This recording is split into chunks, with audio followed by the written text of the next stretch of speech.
The morning sky above Earth changed forever when the ships arrived. Captain Jake Morrison stood on the bridge of his destroyer and watched through the windows as massive black shapes blocked out the sun. The alien vessels were huge, each one, the size of a small city, and they moved without making any sound at all. Jake had been in the Navy for 15 years, but nothing had prepared him for this moment. "Sir, we're getting signals from all over the world," said Commander Lisa Barnes, her voice shaking as she read the reports. "London, Tokyo, New York, Moscow, they're everywhere." She looked up from her screen with wide eyes. There must be hundreds of them. Jake picked up his radio and called the other ships in his fleet. "This is Morrison on the USS Defiance." "Oh."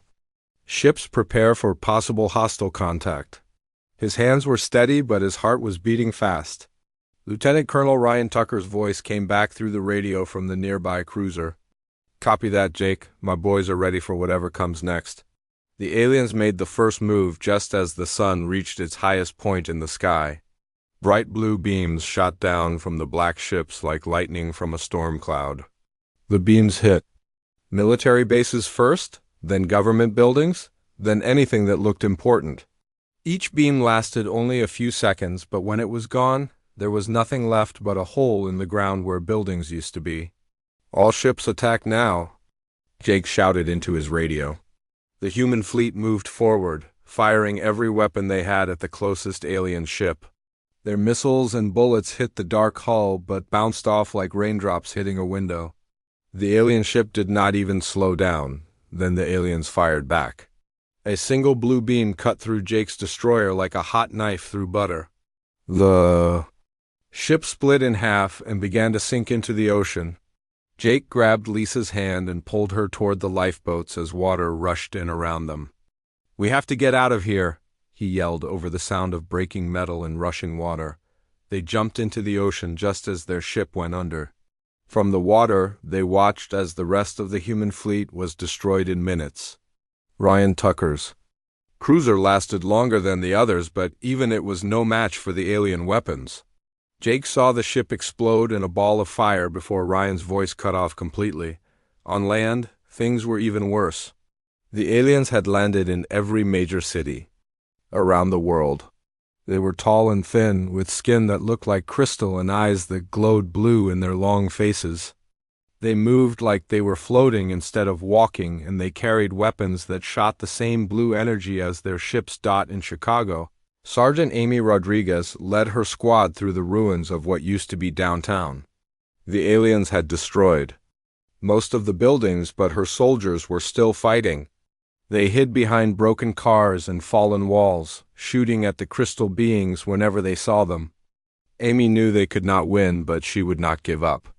"Rodriguez, we need to fall back," called one of her men. Private Danny Clark was bleeding from his arm where an alien beam had grazed him. "There are too many of them." Amy looked around at her squad. She had 12 good soldiers left out of the 50 she started with.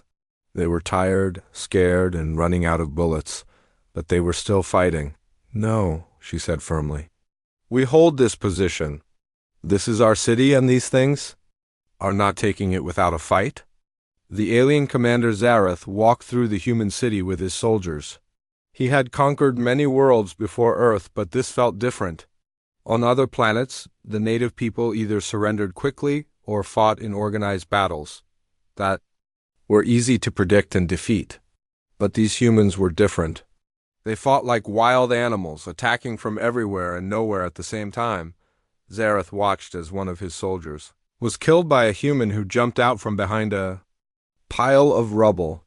The human was small and weak compared to a Zilithian warrior, but he fought until 3 energy beams finally brought him down.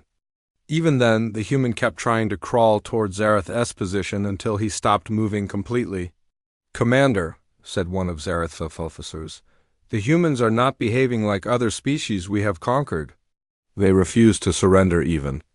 "When defeat is certain," Zareth nodded slowly.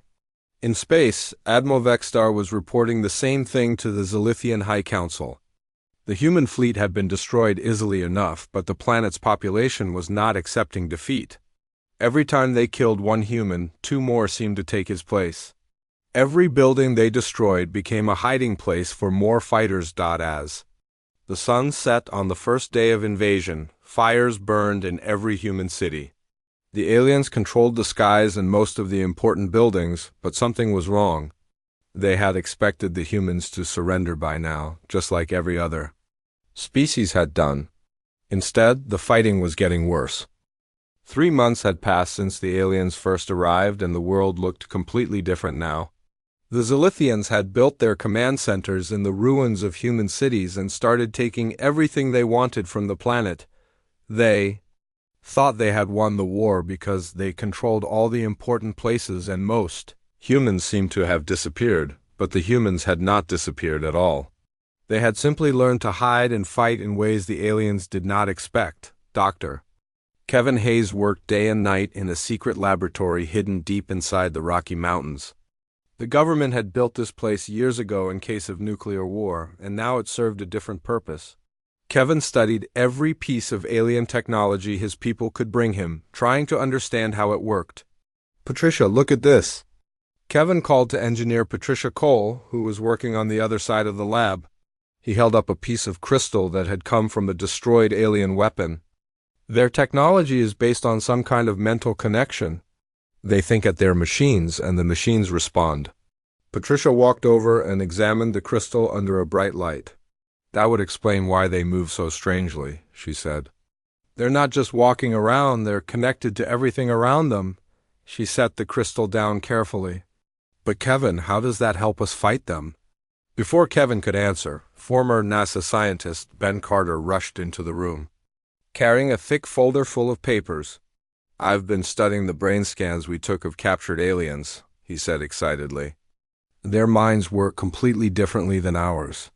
They think in patterns, everything organized and predictable, but human brains are chaos. We jump from thought to thought in ways they cannot follow." Kevin smiled for the first time in weeks. "So they cannot read our minds the way they read each other's," he said. "That's why they keep getting surprised by our attacks. They expect us to think like them, but we don't." Far beneath the streets of New York City, former police detective Maria Santos led her group of survivors through the dark tunnels. The sewers and subway systems had become highways for the human resistance. The aliens rarely came down here because the tunnels confused their sensors and made their mental connections weak. "Danny, take your team through the old water main," Maria whispered to one of her fighters. "When you hear my signal, flood Tunnel 7. That should trap the alien patrol? That's been hunting us for 3 days."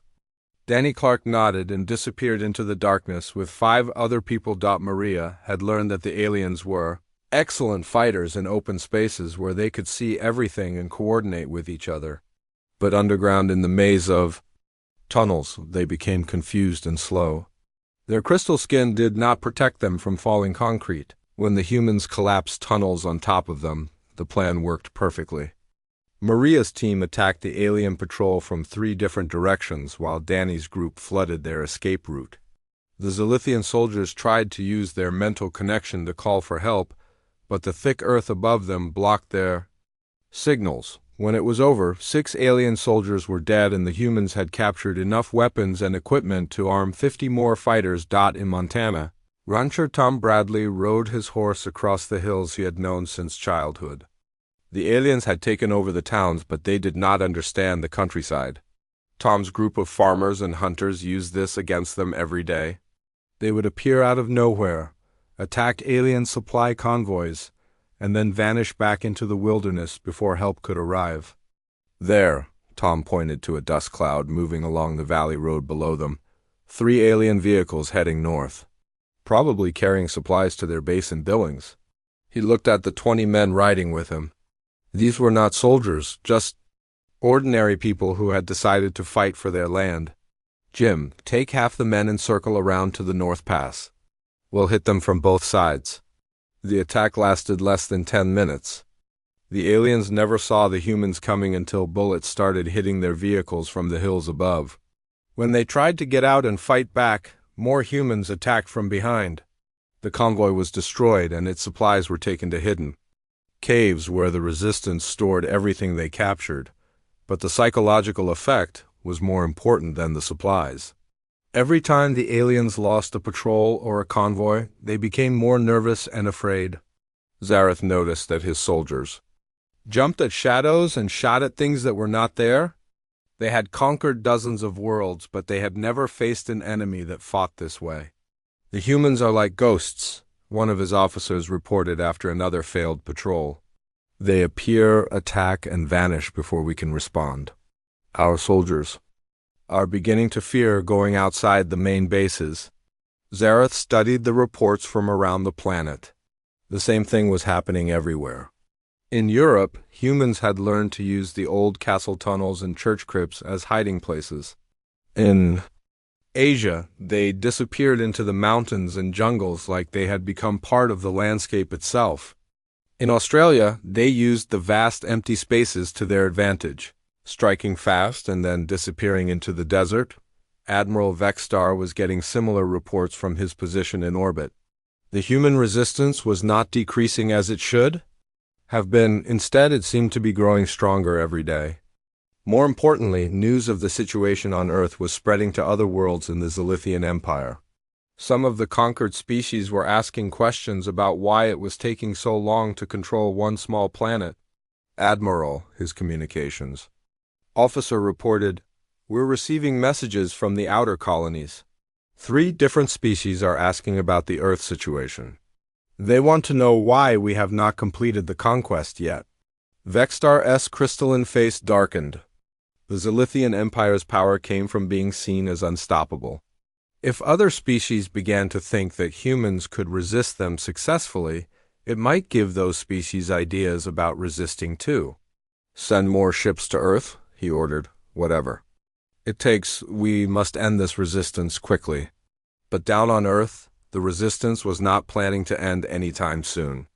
In hidden bunkers and secret caves, in destroyed cities and empty forests, humans were learning to fight a new kind of war.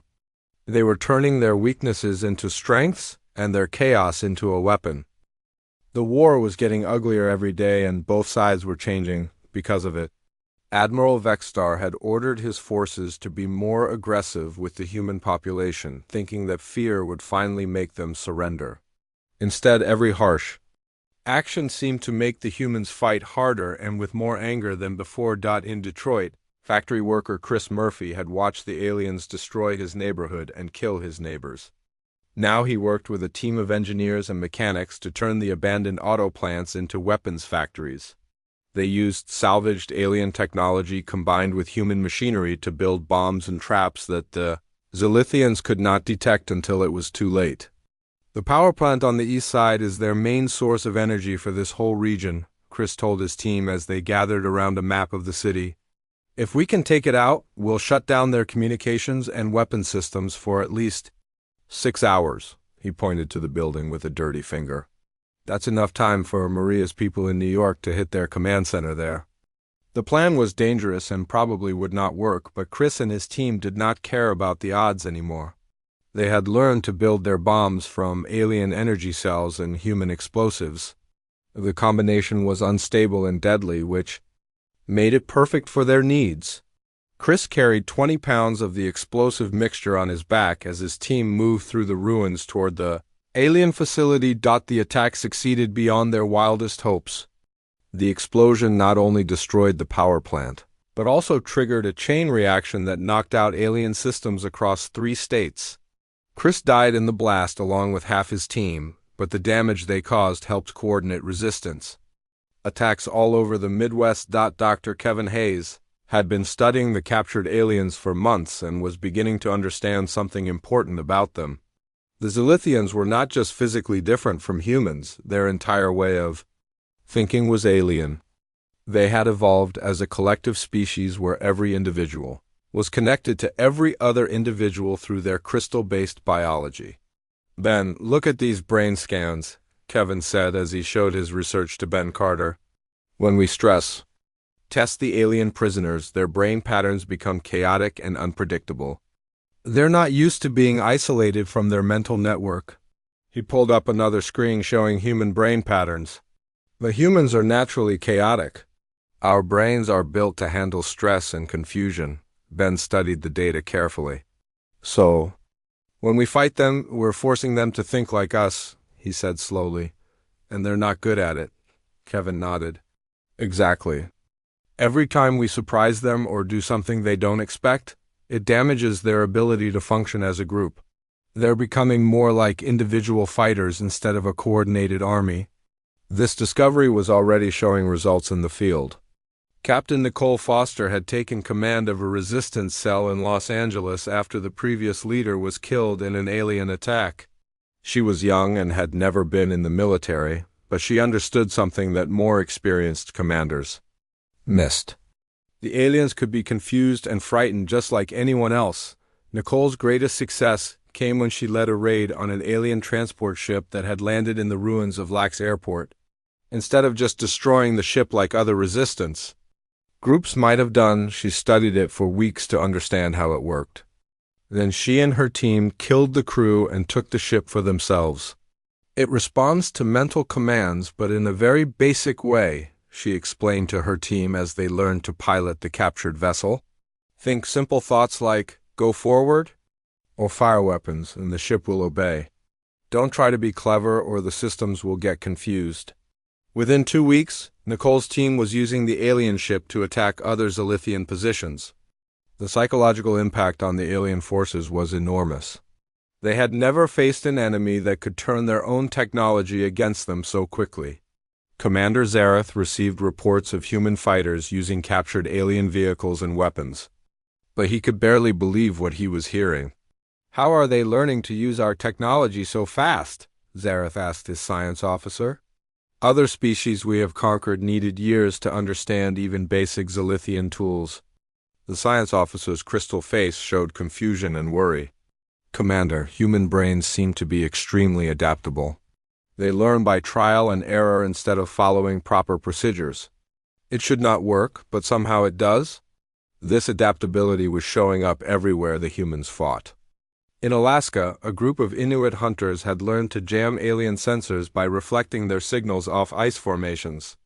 In the Amazon, tribal warriors were using blowguns loaded with alien energy cells to take down Zilithian patrols.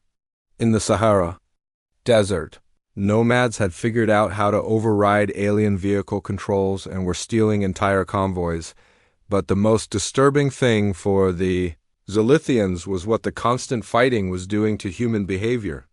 Every atrocity the aliens committed seemed to make the humans more determined rather than more afraid. When they destroyed a hospital in Boston, Nurse Janet Mills organized the survivors into an attack force that completely wiped out an alien command post. When they bombed a school in Texas, the teachers and parents became the core of a resistance cell that operated for months. Before being discovered, Zareth was beginning to experience something he had never felt before in his long military career. The humans were getting into his head. He found himself thinking about them constantly, trying to predict their next move, wondering what impossible thing they would do next. His sleep cycle was disrupted and his mental connection with his troops was becoming unreliable. "Commander, you need rest," his medical officer told him after examining his brain patterns. "The stress of this campaign is affecting your neural pathways in ways that could be permanent." But Zareth could not rest because the humans never seemed to rest either. Every day brought new reports of impossible human actions. They were turning sewers into military bases, using children to carry messages through areas too dangerous for adults, and converting peaceful places like libraries and churches into weapon storage sites. The worst part was that other species in the Zilithian Empire were starting to hear about what was happening on Earth. Admiral Vextar was receiving communications from distant colonies asking why it was taking so long to conquer one small planet. Some of the conquered species were beginning to ask questions about Zilithian invincibility. "Admiral," his intelligence officer reported, "we're detecting increased resistance activity on 7 different worlds. Nothing serious yet, but the pattern is similar to what we saw in the early days of the Earth invasion." Vextar felt something he had never experienced before: doubt. For the first time in his career, he wondered if the Zilithian Empire had made a mistake. The humans were not just resisting conquest, they were teaching other species that resistance was possible. 6 months after the invasion began, the Zilithian Empire was facing something they had never encountered in their 1,000-year history of conquest. Reports were coming in from across the galaxy that other conquered species were beginning to rebel, and every rebellion was using tactics that looked suspiciously similar to what the humans were doing on Earth. Admiral Vextar stood in his command chamber aboard the flagship and read the latest intelligence reports with growing alarm. On Kepler 442b, the peaceful Mentari had suddenly started using guerrilla tactics against their Zilithian administrators. On Proxima Centauri C, the aquatic dolphins had begun coordinating attacks that came from unexpected directions. Most disturbing of all, on the mining world of Tau Ceti E, the enslaved rockmen had learned to collapse tunnel systems to trap Zilithian overseers. "How are they learning these tactics?" Vextar demanded of his intelligence chief. "These species have been conquered for decades? They were completely pacified?" The intelligence officer's crystal skin flickered with nervous energy. "Admiral, it appears that communication networks we thought were secure have been carrying information about the Earth situation. The conquered species are calling it the human example and using it to justify their own resistance movements. On Earth itself, the human resistance had evolved far beyond what anyone had expected." General Sharon Davis operated from a network of underground bunkers that stretched across 3 states. She had been a strategic planner at the Pentagon before the invasion, and now she was coordinating a global war effort that somehow managed to function without any of the normal military infrastructure. "Colonel Johnson, what's the status of operations in Europe?" Sharon asked as she studied the holographic maps that her people had built using captured alien technology. Matt Johnson stood at attention despite being in a cave hundreds of feet underground. "London Resistance reports successful destruction of the main alien communication hub," Matt replied. "Paris has disrupted 3 supply convoys this week, and Berlin managed to capture an entire alien patrol intact." He paused and smiled slightly. "The Berlin team also reports that the captured aliens are showing signs of severe psychological stress." Major Ashley Quinn looked up from her analysis of intercepted alien communications. "General, we're seeing the same pattern worldwide. The Zilithian forces are becoming less coordinated and more prone to making mistakes. Their mental network seems to be breaking down under the stress of constant guerrilla warfare." The breakthrough that changed everything came from engineer Alex Thompson, who had been working in a hidden laboratory beneath the ruins of MIT. Alex had spent months studying captured Zilithian shield generators, trying to understand how they worked. Unlike Dr. Hayes, who focused on the biological aspects of alien technology, Alex was interested in the pure engineering. "I figured it out," Alex announced excitedly as he called the other scientists to his workbench. "Their shields work by creating a field that repels kinetic energy, but the field has to be constantly adjusted based on what's hitting it. The adjustment system expects attacks to follow predictable patterns." He demonstrated by firing a regular bullet at a captured shield generator. The bullet bounced off harmlessly. Then he fired a bullet that had been modified to tumble randomly through the air. The shield tried to adjust for the erratic movement and failed completely. The bullet punched through and destroyed the generator. "Human weapons are naturally chaotic compared to Zilithian technology," Alex explained. "If we modify our ammunition to be even more unpredictable, their shields become useless." Within weeks, every resistance cell on Earth was using Alex's discovery. Suddenly, human weapons that had been ineffective against alien defenses were cutting through them like paper. The psychological impact on Zilithian forces was devastating. Their most trusted protection had been turned into a liability by human ingenuity. The aliens were also learning that humans possessed something they had never encountered in any other species: the ability to turn suffering into strength. When the Zilithians destroyed a refugee camp in Montana, the survivors did not flee or surrender. Instead, they used the attack as a rallying point to recruit more fighters from the surrounding area. Nurse Janet Mills had become something of a legend among the resistance fighters. After the hospital bombing in Boston, she had led increasingly daring attacks against alien positions. But more importantly, she had learned to use the aliens' own psychology against them. Janet understood that the Zilithians were disturbed by human unpredictability, so she made her attacks as random and chaotic as possible. Hit them when they expect quiet, stay quiet when they expect attacks, she told her team before their latest mission. Make them afraid of both action and inaction. Make them second-guess everything they think they know about us. The strategy was working beyond all expectations. Commander Zareth had been forced to request medical leave after experiencing what human doctors would have recognized as a complete nervous breakdown. His replacement, Commander Kexal, was already showing similar signs of stress after only 2 weeks of fighting human resistance forces. These creatures are not like anything we have faced before, Kexal reported to Admiral Vextar during their weekly briefing.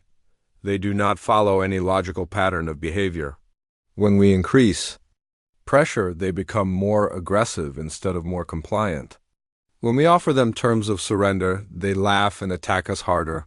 Vextar was receiving similar reports from every theater of operations on Earth. In the Pacific, Captain Lucy Wright was leading a naval resistance that used captured alien submarines to attack Zilithian underwater bases.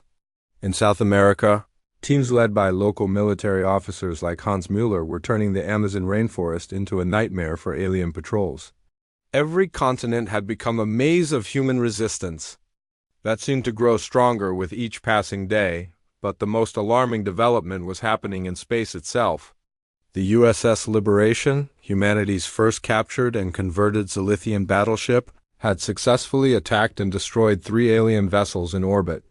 Captain Mike Rogers, a former submarine commander, had learned to pilot the massive ship with a crew of just 50 humans compared to the 300 Zilithians it was designed for. Human crews are more efficient than ours, Admiral Vextar's tactical officer reported with obvious confusion.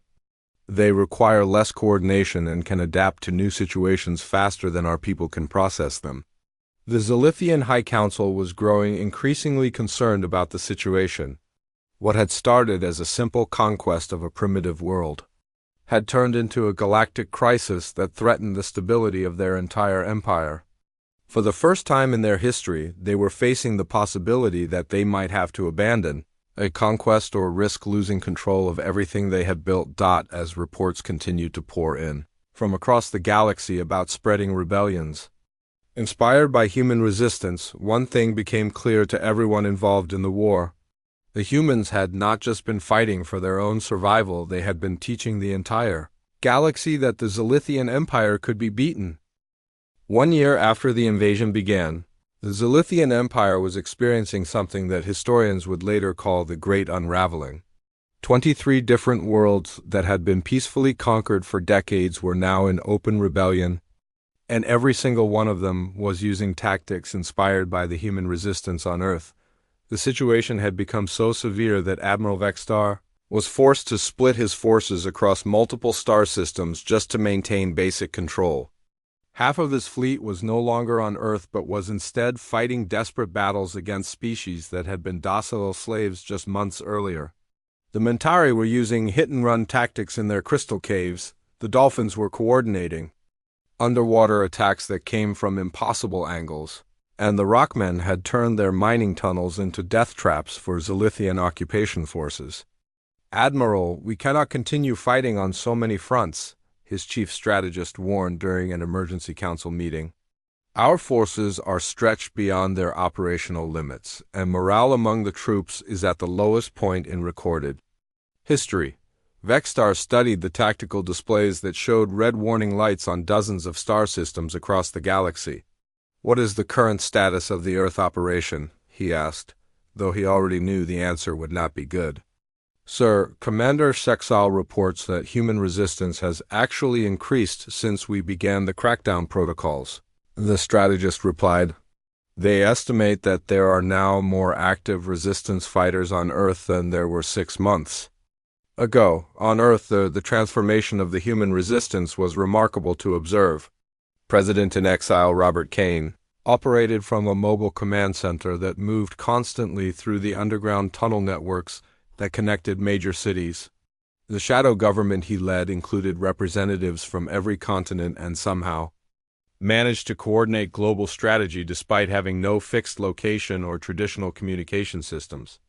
"Captain Wright, what's the situation in the Atlantic Theater?" Robert asked during the daily briefing.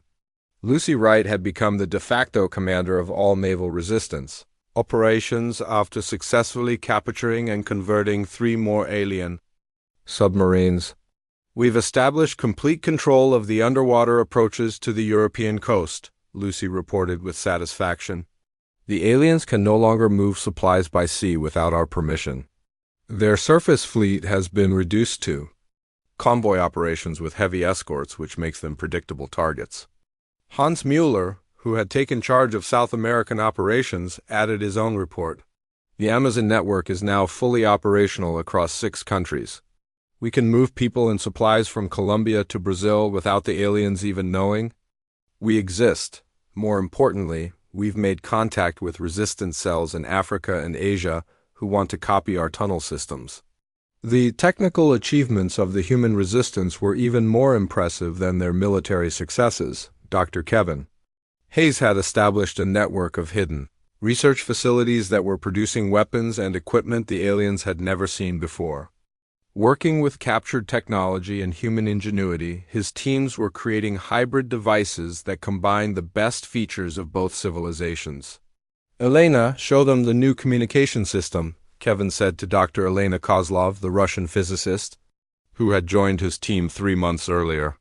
Elena activated a device that looked like a cross between a human radio and an alien crystal matrix. This system uses quantum entanglement principles borrowed from Zilithian technology, but applies them in ways they never considered, Elena explained. "We can send instantaneous messages across the entire planet without using any signals the aliens can detect or intercept." Japanese engineer Hiroshi Tanaka demonstrated another breakthrough, a weapon system that could penetrate Zilithian armor by using resonance frequencies that disrupted their crystal-based biology.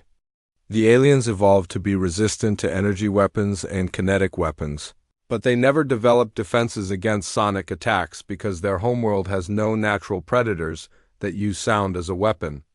These technological advances were being shared instantly with resistance cells around the world through Elena's communication network.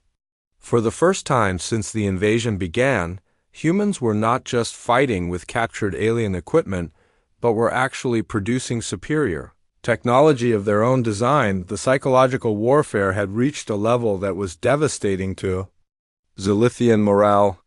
Diana Foster, who had taken over resistance operations in the Pacific Northwest, had developed a strategy of broadcasting messages across the galaxy in dozens of alien languages. Her words were being heard on conquered worlds throughout the Empire. "This is Diana Foster speaking for the free humans of Earth," her latest broadcast began. "We want every enslaved species in the galaxy to know that the Zilithian Empire can be defeated. They are not invincible. They can be hurt, they can be frightened, and they can be beaten. The proof is here on Earth, where a supposedly primitive species has held them off for 1 full year." The broadcast continued with detailed instructions on guerrilla tactics, psychological warfare techniques, and technical specifications for weapons that could be built from common materials. Diana's messages were being received on worlds that the Zilithians thought were completely secure, and the information was spreading faster than the aliens could stop it. Commander Kexal had been replaced by Commander Tayrak after suffering what human doctors would have called a complete psychological breakdown. Tayrak was the 4th Zilithian ground commander to be assigned to Earth, and he was already showing signs of the stress that had destroyed his predecessors.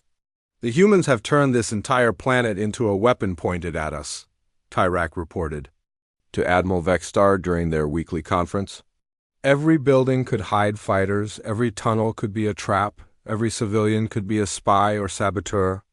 My soldiers are afraid to patrol alone and becoming paranoid about everything they see." The statistics told the story clearly. Zilithian forces on Earth were suffering casualty rates higher than any other campaign in their military history. More troubling, they were also experiencing desertion rates and requests for medical leave that suggested their entire army was on the verge of collapse.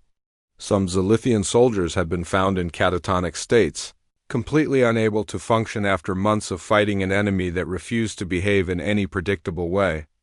"Admiral," Tyrak continued, "I must recommend immediate withdrawal of all ground forces from Earth. This planet is destroying our army from the inside out." But Vextar knew that withdrawal was no longer a simple option. The human resistance had become a symbol of hope for oppressed species across the galaxy. If the Zilithian Empire abandoned Earth without achieving victory, it would signal to every conquered world that rebellion was not only possible but successful. The empire that had taken 1,000 years to build could collapse within a generation. "Prepare the planet-killer weapons," Vextar ordered quietly. "If we cannot conquer the humans, then we must destroy them completely before their example spreads any further." His officers looked at each other with alarm. Using planet-killer weapons against a world with a significant population was against every principle of Zilithian warfare. They conquered worlds to use them, not to destroy them. But as reports continued to arrive about spreading rebellions across the galaxy, it was becoming clear that Earth represented an existential threat to everything the Zilithian Empire stood for. The final phase of the war began when Admiral Vextar made the decision that would either save the Zilithian Empire or destroy it completely. Standing in his command chamber surrounded by tactical displays showing rebellion on dozens of worlds, he gave the order that no Zilithian commander had ever given before in their species' history. "Activate all planet-killer weapons," he commanded. "Target every major population. Center on Earth. We will turn this world into a dead rock and end the human threat once and for all." His officers hesitated for a moment before beginning the activation sequence. They understood that this order went against every principle their civilization had followed for 1,000 years. The Zilithian Empire conquered worlds to use them, not to destroy them. But the alternative was watching their entire galactic dominion collapse as species after species followed the human example of successful resistance. On Earth, Dr. Kevin Hayes received the warning through Elena's quantum communication network, just minutes after the alien fleet began powering up their ultimate weapons. The message came from Captain Mike Rogers aboard the USS Liberation, who had been monitoring Zilithian communications from his position in the outer solar system. "All resistance cells, this is Rogers on the Liberation," the message said. "The aliens are preparing to glass the entire planet. Whatever we're going to do, we need to do it now." Kevin looked around his underground laboratory at the faces of the scientists and engineers who had worked beside him for over a year. Dr. Elena, Kozlov, Hiroshi Tanaka, Patricia Cole, Ben Carter, and dozens of others who had turned a secret research facility into humanity's greatest weapon. They had been preparing for this moment for months, ever since they realized that the Zilithians would eventually be forced to choose between retreat and total destruction. "Is the planetary defense grid ready?" Kevin asked Elena, who was monitoring the status displays of a project so massive and complex that it had required coordination between every resistance cell on Earth. "All major cities report ready," Elena replied. "The fusion plants, solar farms, hydroelectric dams, and even the captured alien power systems are all connected to the network. We have more energy available than any weapon system in history." Hiroshi checked his own displays. "Resonance projectors are in position and calibrated. If our calculations are correct, we can turn the entire planet into a weapon that will disrupt Zilithian technology on a scale they never imagined possible." The plan they had developed was so audacious that it could only have been conceived by a species that had learned to turn impossible odds into advantages. Instead of trying to defend against the planet-killer weapons, they were going to use Earth itself as a massive attack system that would target every alien ship in the solar system simultaneously, above ground. General Sharon Davis coordinated the final positioning of resistance forces around the globe. Every major city had been secretly converted into a weapons platform during the months of apparent defeat. The ruins of New York, London, Tokyo, Moscow, and hundreds of other cities were actually hiding the most sophisticated defense system ever built by any species in the galaxy. "Captain Barnes, are your people in position?" Sharon asked Julie Barnes, who had taken command of the USS Retribution, humanity's second captured alien battleship. "Affirmative, General," Julie replied from orbit. "We're ready to lead the counterattack. The moment the planetary defense grid fires, the aliens won't expect us to go on the offensive when they're trying to destroy the planet." The moment of truth arrived when the Zilithian fleet began firing their planet-killer beams toward Earth, but instead of hitting a defenseless world, their weapons encountered something that Admiral Vextar's worst nightmares could not have prepared him for. As the alien beams struck the atmosphere, every major city on Earth simultaneously activated its hidden defenses, energy beams more powerful than anything the Zilithians had ever seen lanced up from the planet's surface. The beams were powered by the combined output of every power plant on Earth, focused through resonance projectors that turned the planet's entire electromagnetic field into a weapon. The technology was a fusion of human engineering and captured alien science, but applied in ways no Zilithian scientist had ever considered. The first alien ship to be hit simply vanished in a flash of light. The second ship's shields overloaded and exploded, taking out two nearby vessels. Within minutes, half of the Zilithian fleet was either destroyed or crippled by weapons fire coming from a planet they had been trying to eliminate. "Impossible," Admiral Vextar whispered as he watched his mighty fleet being systematically destroyed by creatures he had dismissed as primitive savages. "How can they have this kind of power?" The answer was becoming clear as more ships fell to the planetary defense system. The humans had not just been hiding and fighting guerrilla warfare for the past year. They had been building toward this exact moment. Every captured alien device, every piece of salvaged technology, every scientific breakthrough had been part of a massive project to turn their entire world into a weapon. Captain Julie Barnes led the USS Retribution and USS Liberation in the first human offensive that actually drove alien forces back instead of just harassing them. The two captured battleships, modified with hybrid human-alien technology, tore through the confused and demoralized Zilithian fleet like wolves attacking scattered sheep. "All human ships, this is Barnes on the Retribution," Julie broadcast on all frequencies. "For Earth, for freedom, and for every species that dreams of liberation from the Zilithian Empire, show these invaders what happens when they underestimate the human spirit." The battle was over within hours. The Zilithian fleet that had conquered dozens of worlds was reduced to scattered survivors fleeing the solar system. Admiral Vextar's flagship limped away with its engines failing and its commander staring in shock at the tactical displays that showed the complete destruction of his forces. But the real victory was not just military. As news of the Earth battle spread across the galaxy through the quantum communication networks that human engineers had established, every conquered world heard the same message. The Zilithian Empire was not invincible. A single planet of supposedly primitive creatures had not just resisted conquest but had actually defeated the most powerful military force in the galaxy, Commander Zareth, the original Zilithian ground commander who had survived his psychological breakdown, sent the final report that would be studied by military historians for generations. "We did not invade a planet," he wrote. "We invaded hell itself, and the demons there call themselves humans. They took everything we did to break their spirit and used it to make themselves stronger. They turned our advantages into weaknesses and our strengths into vulnerabilities. They fought us with weapons we had never seen, tactics we could not predict, and a determination that bordered on insanity. We came to Earth expecting to conquer another weak species that would surrender when faced with superior force. Instead, we discovered a race of beings that treats impossible odds not as a reason to give up, but as a challenge to overcome. They do not fight to win battles. They fight because surrender is simply not part of their nature." Within months of the Earth victory, the Zilithian Empire began to collapse as world after world followed the human example.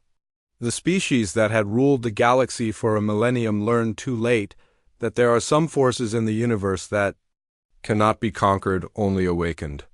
and once awakened, the human spirit became a fire that spread across the stars, burning away the chains of oppression wherever it touched. The humans had not just saved their own world, they had liberated an entire galaxy by proving that freedom was worth fighting for, no matter what the cost.